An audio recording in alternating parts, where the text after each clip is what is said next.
V dnešním díle podcastu Pipe Talk mám tu čest přivítat hosta, kterým je Jan Kohut ze společnosti Vavin, který je specialistou na systémy chlazení a vytápění. Již dříve jsme měli možnost společně probrat všechny možnosti a způsoby, jak docílit co největšího tepelného komfortu. Dneska bych si s vámi ale ráda povídala o trošku jiném tématu, a to je systém řízení toho tepelného komfortu. Proč ho využívat, jakým způsobem ho využívat a jakých výhod s ním můžeme docílit. Můžeme tedy začít hned první otázkou, a sice vysvětlením, k čemu takový systém řízení, vytápění a chlazení je. Dobrý deň, ďakujem za privítanie.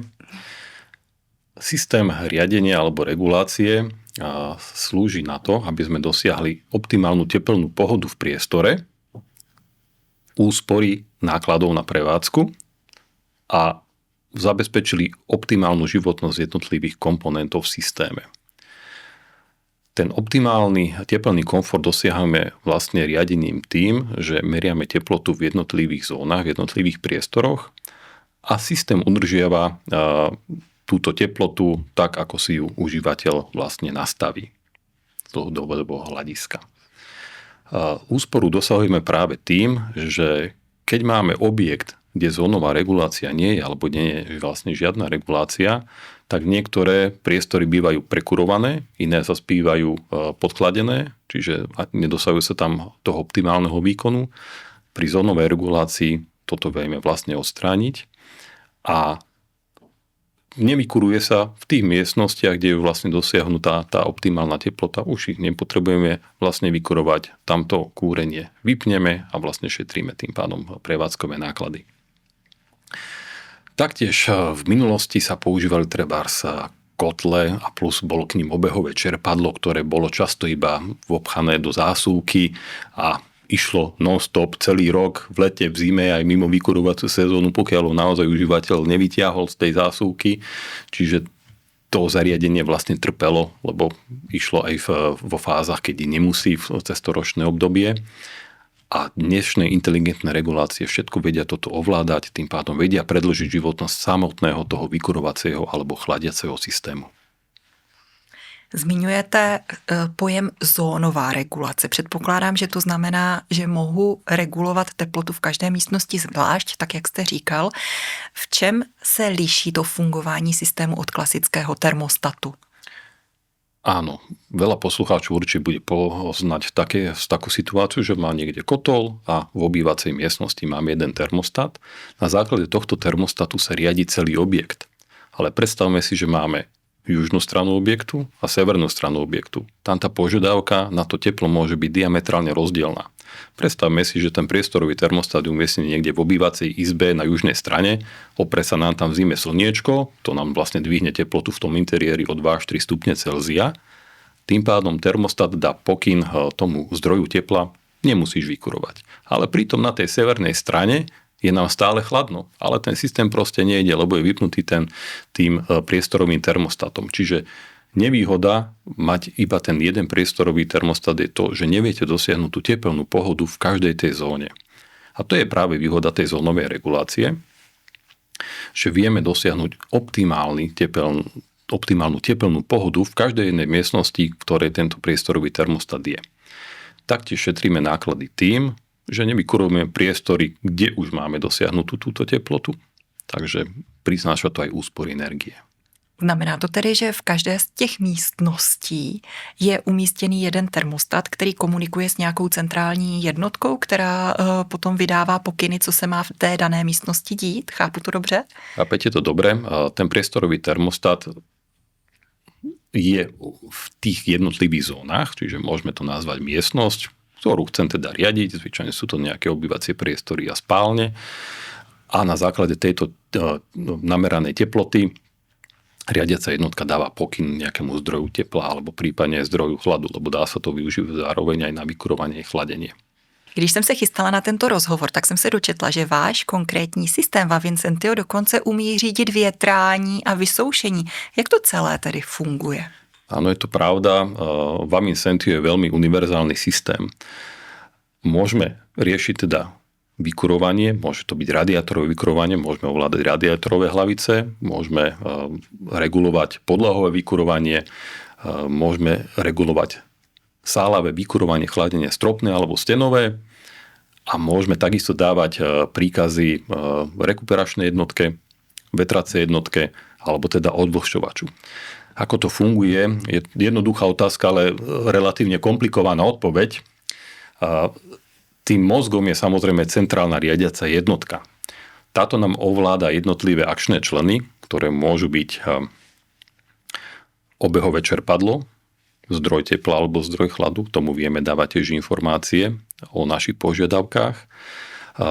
Príjmame informácie z priestorových termostatov. Každý priestorový termostat sníma teplotu a vlhkosť vzduchu. Ovládame obehové čerpadlá, ovládame servomotory na rozdeľovačoch, čiže otvárame jednotlivé okruhy podľa požiadavky, či ten okruh v tej konkrétnej miestnosti má byť otvorený alebo uzavretý. Meriame teplotu vonkajšieho vzduchu, na základe toho sa rozhodujeme, že či sme stále v režime vykurovania alebo sme v režime chladenia.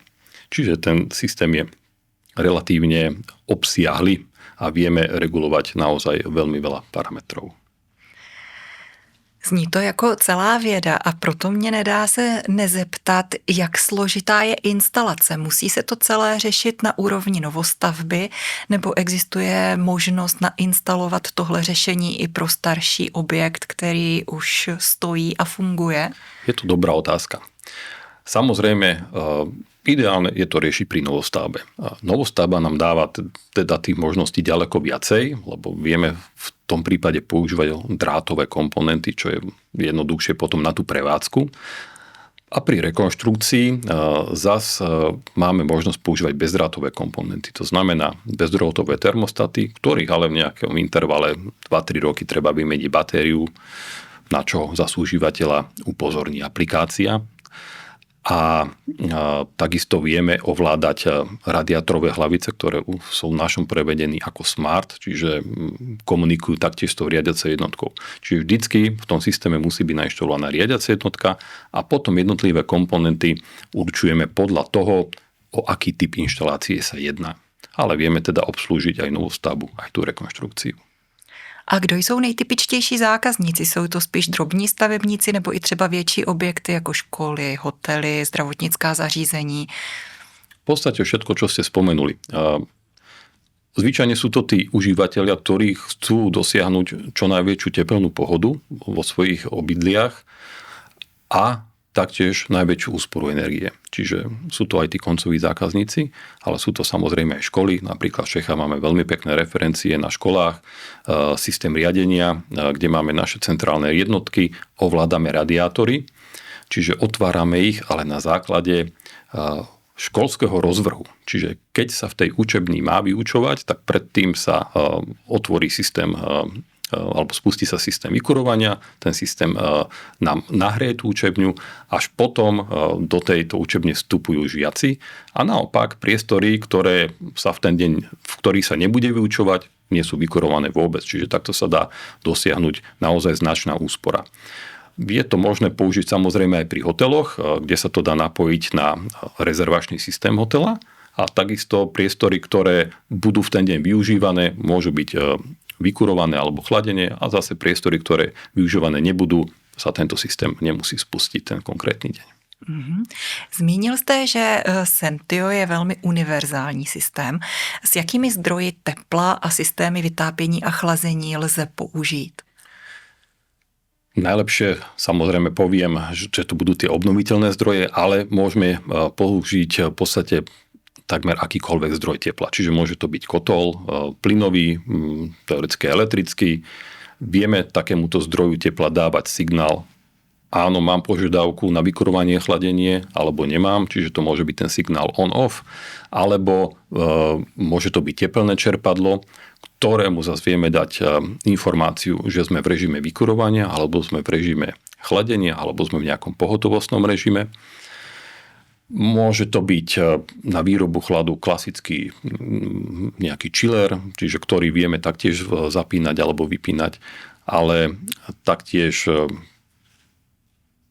Môže to byť v podstate aj solárny kolektor, ktorý by nám vedel slúžiť ako zdroj tepla pre vykurovanie. Předpokládám, že hlavní motivací nebo nejčastější motivací pro pořízení si zónové regulace, chlazení a vytápění budovy jsou energie, respektive úspory nákladů za energie.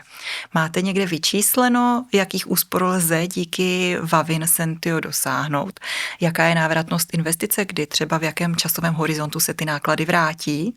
Presne tak. Systém regulácie nám slúži na to, aby sme si znížili prevádzkové náklady. Tá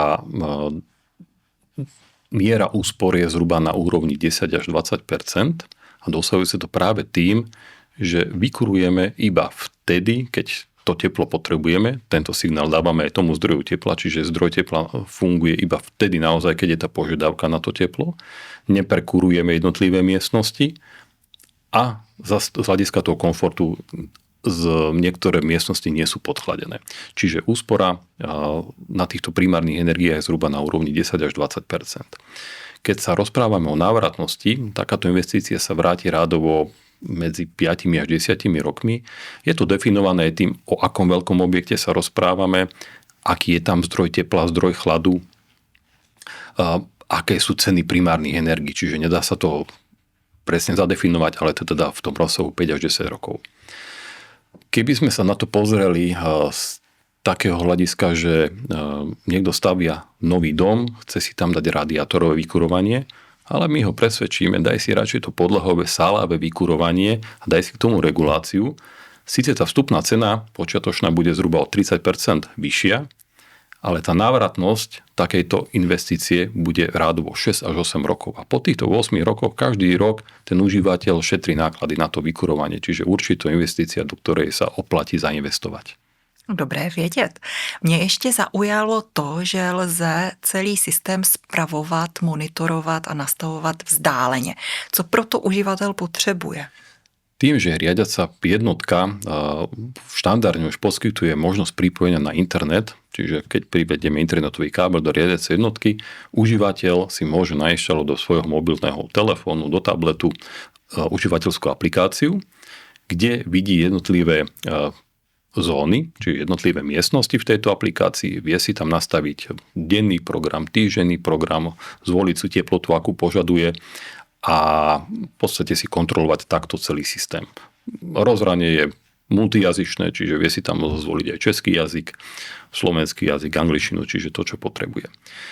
Jednou z takou unikátnou funkciou ale nášho riadenia Sentio je to, že umožňuje inštalatérskej firme alebo teda nejakému správcovi toho riadiaceho systému vzdialený prístup. Čiže zákazník, keď má nejaké podozrenie, že ten systém nepracuje správne, môže kontaktovať svojho montážnika alebo svojho servisného partnera. Ten sa vie na diaľku pripojiť na tento riadiaci systém cez svoj počítač, cez svoj notebook, skontrolovať, či sú všetky prevádzkové parametre v poriadku, prípadne tú chybu na diaľku odstrániť, bez toho, aby na tú stavbu vôbec vycestoval, čiže vie ušetriť hodiny času stráveného v aute a vie takto na diaľku vyriešiť prípadný problém, ak je to teda možné. Pakliže se já jako drobný stavebník rozhodnu, že bych měla o takovýto systém zájem, jak to vlastně všechno probíhá, na co si mám dát pozor, v čem mě Vavin podpoří, dokážu ho nastavit sama nebo mi to nabídnete vy jako dodavatel? Samozrejme, treba kontaktovať niektorého z našich obchodných zástupcov, ktoré potom už kontaktujú nášho konkrétneho špecialistu, ktorý sa spojí s užívateľom. Musíme poznať vlastne tie potreby, aké sú tam. Musíme zistiť, či sa jedná o nejakú novostavbu alebo rekonštrukciu, či ten systém budeme navrhovať niekde od začiatku, alebo sú tam už nejaké komponenty jestujúce. Napríklad už tam môže byť ten zdroj tepla, potom si musíme overiť, či vieme takýto zdroj tepla ovládať, či mu vieme dať nejaké signály. A tuto áno, vám Vavin vie dať tú podporu. Vie dať podporu aj tomu konečnému užívateľovi alebo tomu montážnemu partnerovi, čiže vieme mu poradiť, takisto sa vieme pripojiť na diaľku na tú inštaláciu, spustiť trebárs ten systém, ale vieme taktiež vlastne vyšpecifikovať všetky tie komponenty, ktoré ten užívateľ bude potrebovať, pripraviť cenovú kalkuláciu a na základe ktorej sa môže užívateľ rozhodnúť, áno, idem do toho systému. Moc krát děkuji za zajímavé povídání i rady. Předpokládám, že některou z nich dokonce využiju já osobně. To budem rád. A budu se těšit na další inspirativní povídání. Mějte se hezky. Ďakujem aj ja. Pekný deň.